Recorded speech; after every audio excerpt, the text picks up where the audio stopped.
Everyone, back to my channel enjoy Arati. আমি enjoy আরতি তোমাদের সামনে চলে এসেছি সকাল থেকে অনেক যুদ্ধ কাণ্ড কারখানা করে। কেন যুদ্ধ কাণ্ড কারখানা করে সেটা পরে তোমাদের মানে দেখিয়ে বলবো, এখন যদি বলি বুঝতে পারবে। আজকে সকালবেলা আমার মেন সকাল নয়, এখন 1:30 বাজে, রান্না বান্না শেষ, স্নান টান করে ঠাকুর ঘরে ঢুকলাম। আজকে ঠাকুরের দুর্ভাগ্য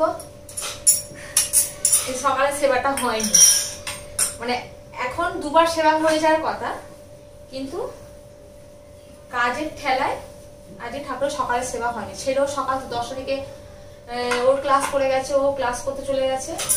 আর মিস্টার হালদার সকালে মিস্টার হালদারই দেয় বেশিরভাগ, আর মিস্টার হালদার না দিতে পারে, ছেলে 12টা থেকে ক্লাস থাকে, ছেলে স্নান টান করে ঠাকুরটাকে সেবা দিয়ে ও মানে ক্লাস করতে বসে যায়।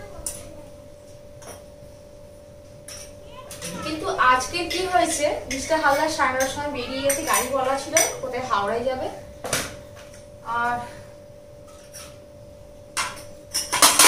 ছেলে 10টা থেকে ক্লাস বসে গেছে। এবার আমার এদিকটা এলে হতো, কিন্তু আমি ভাবলাম যে এদিকটা করবো না, আগে রান্নার দিকটা সেরে নিই এদিকটা। তা রান্না করতে করতে একদিন ফোন করলো, ওর জন্য আমার রান্না করতে দেরি হয়ে গেল। রান্না করার পর কি মোছামুছি পরিষ্কার করতে একটু তো দেরি হবে জানো। কাজ সেরে এলাম ঠাকুর ঘরে, 1:30 বাজে।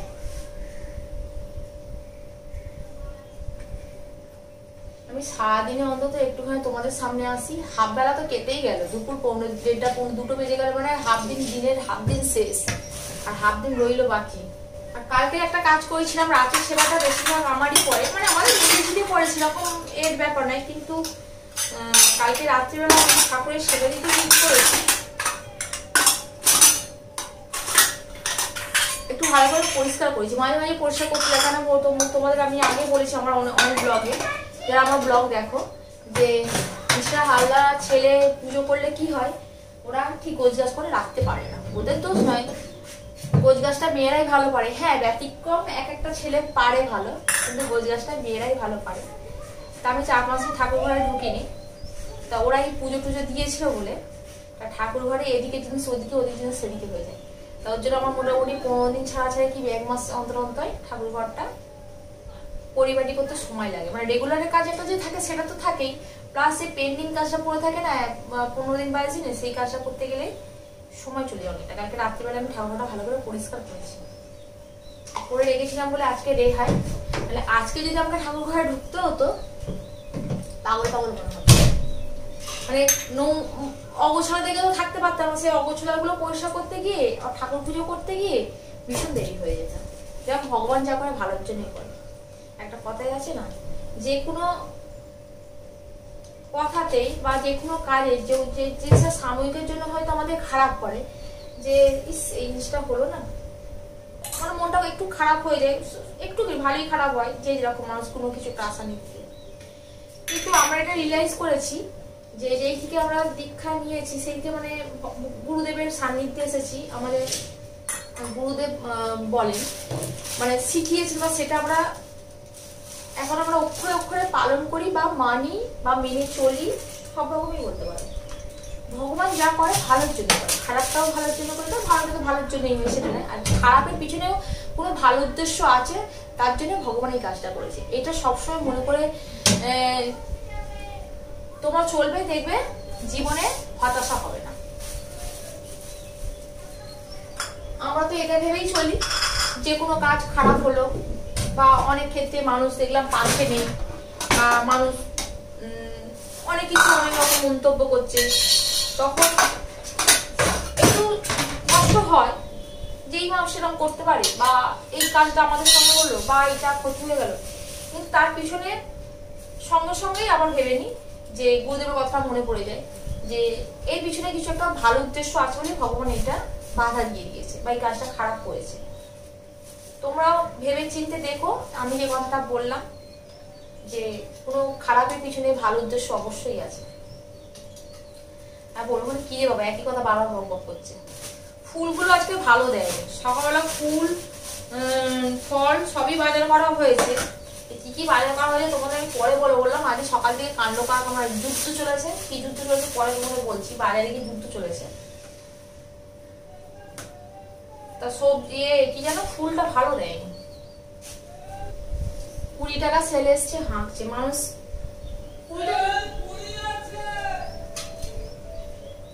20 টাকার আজকালকার কি হয় বলো, সেটা নয়। তোমরাও শুনতে পাচ্ছ কথাটা বলছি, কি হয় বলো।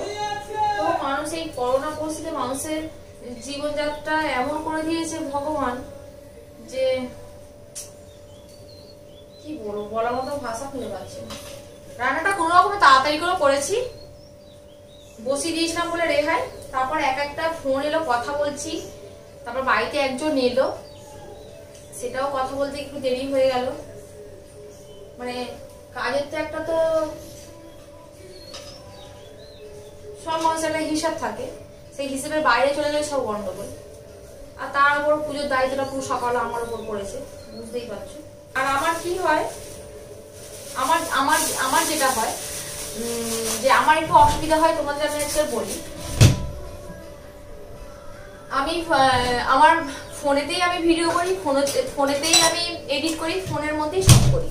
তাই ফোনটা আমার একটু বিজি থাকলে, মানে তা বলে মানুষ ফোন করলে কি কথা বলবো না, অবশ্যই ফোন করলে কথা বলি। কাকে ফোনের দরকার তাকেও ফোন করতে হয়, তার মাঝে আমাকে ব্লগ বানাতে হয়। তোমরা হয়তো এতদিন অনেকে জানে না, বা আবার অনেকে জানো, কিন্তু আজকে তোমাদের কাছে আজকে একটা কথা ক্লিয়ার করে নিলাম যে ফোনের মধ্যে আমি ব্লগ করি বলে, ফোনেতে এডিট করি বলে, ফোনেতে ছাড়ি বলে ফোনটা আমার একটু বিজি থাকে। তাই ফোনের মধ্যে কেউ ফোন টোন করলে কি হয়, আমার কাজের হ্যাম্পার বেশি হয়ে যায়। সেই ক্যামেরা অনেকদিন কারণে পুরানো ক্যামেরা, এখন ভালো ছবি, তার থেকে মোবাইলে এখন ভালো ছবি ওঠে। যারা এখন মোবাইলগুলো এখন বেশি মানে এখন মোবাইলগুলো বেশি কি বলবো আপডেটেড হয়ে গেছে। ওই ক্যামেরা এখন চলবে না। এখন ক্যামেরা কিনতে একটা ভালো ক্যামেরা কিনতে হবে। ভালো ক্যামেরা এই পরিস্থিতিতে মিস্টার হালদারকে বলাটা আমার পক্ষে সম্ভব নয়।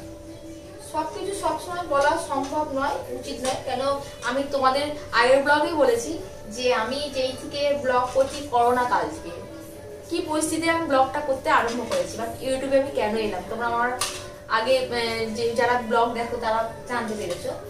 তা এই মুহূর্তে মিস্টার হালদারকে আমি ক্যামেরা কেনা কথা করতে পারি না। আর একটা জিনিস কি হয়, জিনিস কিনলে ভালো ভালো কিনবো, যেহেতু মানে আমার এটা সবসময় আর কি মন্তব্য যে দুদিন দেরি হোক জিনিসটা ভালো কিনবো। তা জিনিসটা ভালো কিনতে গেলে তার প্রাইসটাও ভালো মতো চাই, বলো। দুদিন দেরি হোক, কিনলে ভালো কিনবো। চলো অনেক বক বক করেছি, পুজোটা সেরে নি, পুজো সেরে নিয়ে তারপর তোমার সঙ্গে আসি।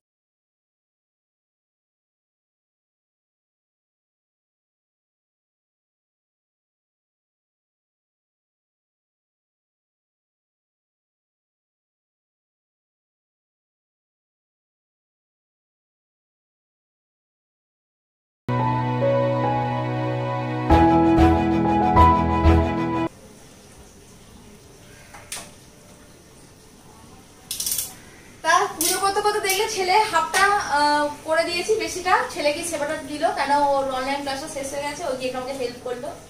এরকম করেই আমরা আমাদের কি হয়, এরকম করেই আমাদের চলি।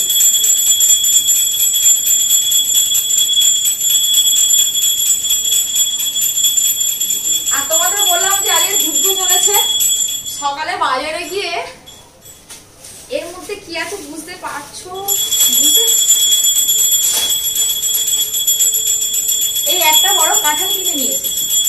কাঁঠালটা কি হয়েছে, যখন জামাই ষষ্ঠীর সময় মুখোমুখি, তখন মিস্টার হালদার 2-1 টাকা জিজ্ঞাসা করছে, দামটা তো বেশি, প্লাস ছোট ছোট, মানে আরে দুদিন যাক, বড্ড গরম তো, খেলে শরীর খারাপও হতে পারে। এখন আমটা উঠেছে, আমটা খাই, কাঁঠালটা পরে কেনা হবে। তাহলে বাজারে গিয়ে দেখি কাঁঠালটা একটুখানি মানে খুব বড় না খুব ছোট নয়, তাই কাঁঠালটা কিনে হাঁটতে হাঁটতে এসেছি। মানে রিক্সা করে এলে আসা যেত, কিন্তু আসেনি। 3 দিনে চেঞ্জ করে এসেছি। তার সঙ্গে ঠাকুরের ফুল কেনা, মাছ কেনা, অত মাছ কিনেছি, 2-3 রকম মাছ কিনেছি।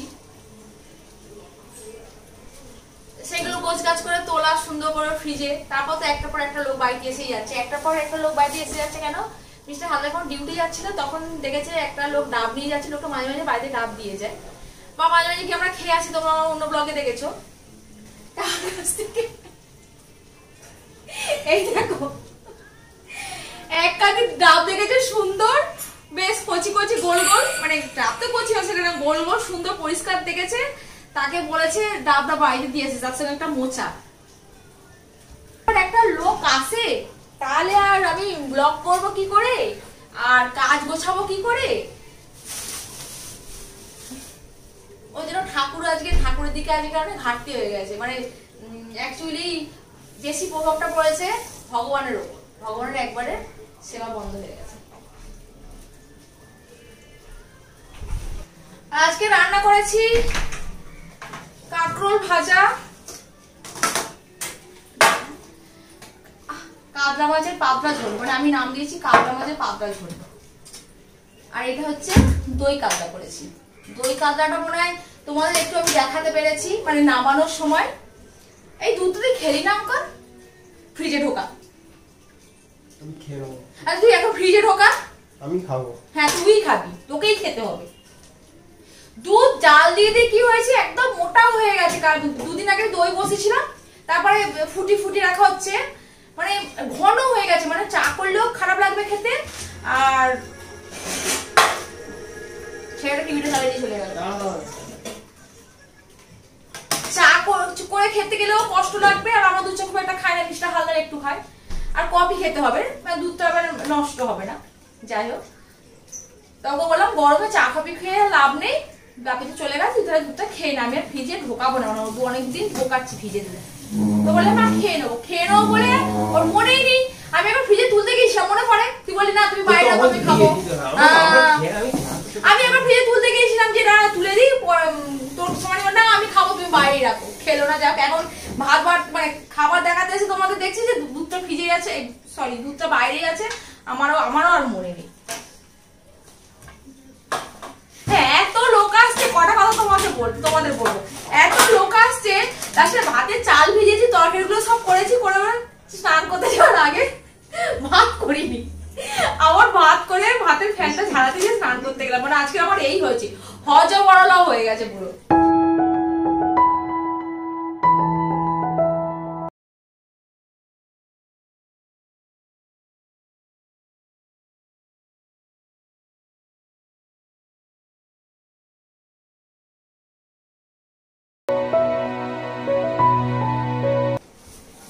ছেলে মোটামুটি ডাব কেটে দিয়ে ও খেয়ে নিয়ে গেল, আর আমি খেতে বসেছি।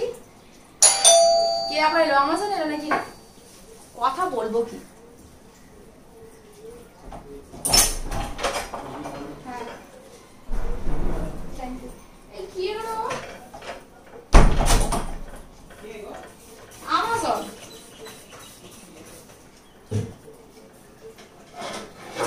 আমাজন ডেলিভারি দিল, সবে তোমাদের সঙ্গে কথা বলতে বসছি, কি আছে কথা বলতে বসেছি, আর আমাজন থেকে ডেলিভারি দিয়ে গেল। দেখেছি কি দিয়ে গেল, মিস্টার হালদার কথা ফোন করে পড়েনি, খোলাই যাক, তারপর দেখি কি দিয়ে গেল। এটা কি রে, উইথ 15 কিচেন প্রেস,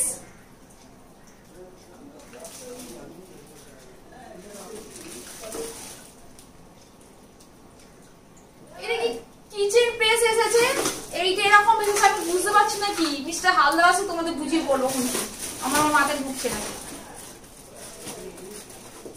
যাক আজকের ব্লগটা পুরো অগোছালো ব্লগ হয়েছে, তোমরা একটুখানি অ্যাডজাস্ট করে দেখে নিও। আর এই ডাবের জল খেয়ে একটু বিশ্রাম নেব, এখন অলরেডি 3:30 বেজে গেছে।